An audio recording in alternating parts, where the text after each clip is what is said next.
Grey. తదుపరి సింహరాశి. సింహరాశి వారికి ఈ వారం మిశ్రమ ఫలితాలు గోచరిస్తున్నాయి. ఏ పని చేసినా వెనక్కి వెళ్ళడం జరుగుతుంది. వృత్తి ఉద్యోగాల్లో వ్యాపార పరంగా అభివృద్ధి అనేది ఉంటుంది. అది చేతి దాకా వచ్చే వరకు తెలియని అభివృద్ధిగా ఉంటుంది. రూపాయి వస్తుంది, ₹2 ఖర్చు అవుతుంది. అది ఎలా వస్తుందో ఎలా ఖర్చు అవుతుందో కూడా తెలియని పరిస్థితి గోచరిస్తుంది. ముఖ్యంగా ప్రభుత్వ సంబంధమైన వ్యవహారాలు, లీజులు కావచ్చు, కాంట్రాక్ట్ కావచ్చు, ప్రభుత్వ ఉద్యోగస్తులు కావచ్చు, పై అధికారులతో కొంత జాగ్రత్త వ్యవహరించడం అనేది చెప్పదగినది. ఏదైనా అనుకుంటే ఇప్పుడే కంప్లీట్ చేయాలి అని మీకున్న తాపత్రయం ఎదుటి వాళ్ళకి ఉండదు. కాబట్టి ఏదైనా వ్యవహరించేటప్పుడు పెద్దవారితో సఖ్యతగా ఉండి ముందుకు వెళ్ళడం అనేది చెప్పదగినది. కోపాన్ని నియంత్రించుకోవాలి. నలుగురితో మాట్లాడేటప్పుడు సమైక్యంగా మాట్లాడడం అనేది చెప్పదగినది. అలాగే ఆరోగ్యం పట్ల కొంచెం జాగ్రత్తలు తీసుకోవాలి. ముఖ్యంగా నరాలకు సంబంధించి, చెస్ట్కి సంబంధించి, లివర్కి సంబంధించి ఇబ్బంది అనేది పెడుతుంది. వీటి విషయంలో కొన్ని జాగ్రత్తలు తీసుకోవడం చెప్పదగినది. విదేశీ వ్యవహారాలు, విదేశాలకు వెళ్ళాలనుకునే వారికి లేదా అక్కడ ఉద్యోగం చేస్తున్న వారికి ఉద్యోగంలో ఎటువంటి మార్పు ఉండదు.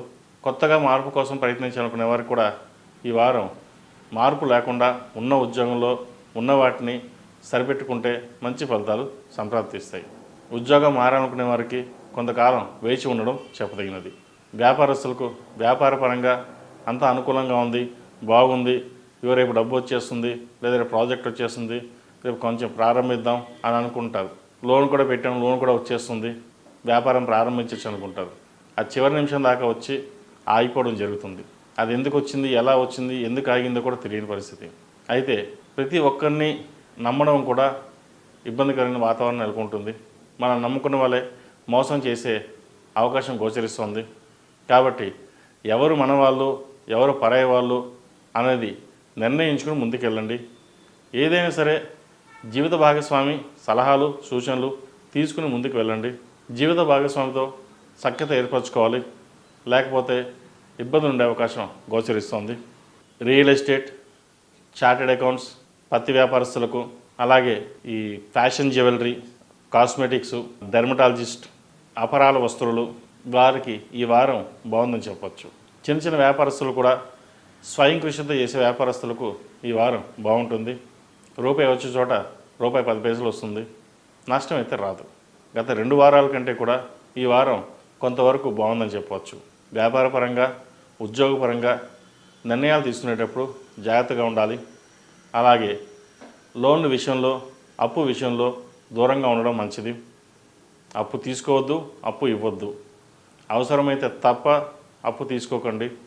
అలాగే మనకు ఉంది లేదు అని చూసుకోకుండా అడిగిన వాళ్ళకి అప్పుగా ఇవ్వడం కూడా ఇబ్బందులు వచ్చే అవకాశం గోచరిస్తుంది.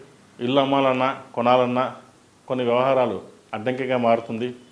అయితే వారం చివరిలో కొన్ని సమస్యల నుండి బయటపడగలుగుతారు. ఎన్ని సమస్యలున్నా ఎవరికి చెప్పుకోలేని బాధ మీలో ఉంటుంది. అది ఎవరికి చెప్పరు. అలాగే మీలో మీరు కుంగిపోతుంటారు. ఏదైనా సరే భగవంతుడే ఉన్నాడు, ఆయన మీద భారం వేసి మనం ముందుకు వెళ్ళాలి అనే సంకల్పంతో ముందుకు వెళ్తారు. అలాగే వెళ్ళండి, మంచి ఫలితాలు సాధిస్తారు. ఈ రాశిలో నివసించిన స్త్రీలకు వృత్తి ఉద్యోగాల పరంగా, వ్యాపార పరంగా అనుకూలమైన పరిస్థితి గోచరిస్తోంది. వ్యాపార పరంగా మీకున్న తెలివితేటలు అపారమైనవి. నలుగురిని ఆకర్షించి మంచి పేరు ప్రఖ్యాతలు తెచ్చుకుంటారు. మీ మేధాశక్తి నలుగురు మెచ్చుకునే విధంగా ఉంటుంది. వ్యాపార అభివృద్ధి కోసం అహర్నిశలు శ్రమిస్తారు. అయితే కష్టం తగిన ప్రతిఫలం తక్కువగా ఉంటుంది. బాధపడాల్సిన అవసరం లేదు. ఇప్పుడు మీరు కష్టపడిన దానికి ప్రతిఫలం భవిష్యత్తులో ఉంటుంది. వ్యాపారపరంగా మంచి లాభసాటిగా ఉండే అవకాశం కూడా గోచరిస్తోంది.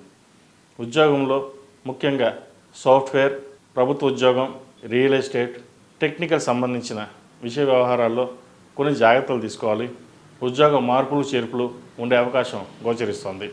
విదేశాలకు వెళ్ళాలనుకునే వారికి లేదా ఉద్యోగం మారాలనుకునే వారికి కొంతకాలం వేచి ఉండడం మంచిది.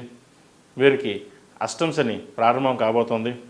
ప్రతిరోజు ప్రతినిత్యం ఓం నమః శివాయ ఒత్తులతో దీపారాధన, శనివారం నాడు నవగ్రహ ఒత్తులతో దీపారాధన చేయడం, అలాగే శనికి తైలాభిషేకం, జపం, అఘోర పాశుపత హోమం చేయించడం చెప్పదగిన విషయం. ఆరోగ్యరీత్యా కొన్ని జాగ్రత్తలు తీసుకోండి. ప్రతి మంగళవారం నాడు ఆంజనేయ స్వామికి ఆకుపూజ చేయించండి, మంచి ఫలితాలు సంప్రాప్తిస్తాయి. విద్యార్థులకు ఈ వారం బాగుందని చెప్పొచ్చు. కష్టానికి తగిన ప్రతిఫలం లభించే అవకాశం కూడా గోచరిస్తోంది. చదువు మీద ఎక్కువ శ్రద్ధ పెట్టండి. రేపు ఎగ్జామ్ అంటే రేపు పొద్దున్న చదువుకుని వెళ్దామని కాకుండా దాని దగ్గరగా ప్రణాళికని ముందుగానే సిద్ధం చేసుకోండి. పోటీ అనేది ప్రతి దాంట్లో ఉంటుంది. అయితే పోటీ అని కాకుండా చదువు మీద ఎక్కువ శ్రద్ధ చూపించుకోవాలి. మనకు మనమే పోటీ అన్న విధంగా వ్యవహరించండి. భవిష్యత్తులో మంచి ఫలితాలు సాధించగలుగుతారు.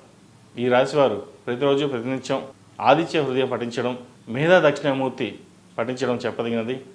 అలాగే కాలభైరవ రూపును మెడలో ధరించండి. నరదిష్టి అధికంగా ఉంది. మొత్తం మీద ఈ రాశి వారికి ఈ వారం ప్రథమార్థం కంటే ద్వితీయార్థంలో మంచి ఫలితాలు ఉండే అవకాశం గోచరిస్తుంది.